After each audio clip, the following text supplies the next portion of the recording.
పోలవరానికి 15,000 కోట్లు, పోలవరానికి 12,000 కోట్లు కేంద్రం నిధులు సాధించింది అంటే అది కూటమి ప్రభుత్వం, ముఖ్యంగా నారా చంద్రబాబు నాయుడు గారి కృషి ఉంది.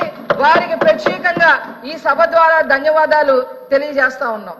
ఇక రైతుల విషయానికి వస్తే ఇప్పటికే 32 లక్షల మెట్రిక్ టన్నుల ధాన్యం కొనుగోలు చేసి 24 గంటల్లోనే రైతు ఖాతాల్లో 7,508 కోట్ల రూపాయలు జమ చేయడం జరిగింది.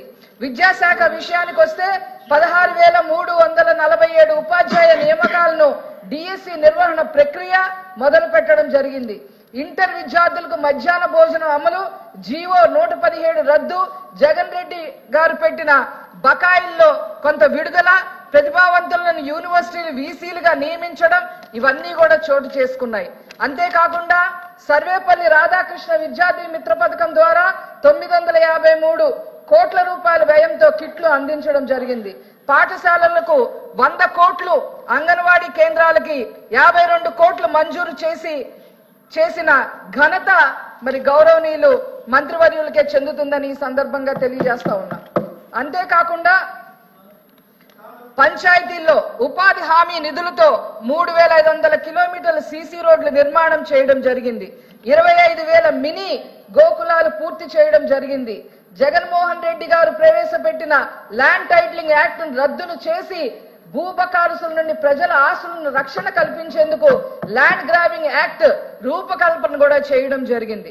డ్వాక్రా మహిళలకు వడ్డీ లేని రుణాలు 5 లక్షల నుంచి 10 లక్షలకి పెంపు చేయడం జరిగింది. గంజా డ్రగ్స్ పై ఉక్కుపాతం మోపడం జరిగింది. 5 మంత్రులతో కమిటీ ఏర్పాటు, నియంత్రణకు ఈగిల్ టీం ఏర్పాటు చేయడం కూడా జరిగింది. కర్నూలులో హైకోర్టు బెంచ్ స్థాపనకు అసెంబ్లీ తీర్మానం చేయడం జరిగింది.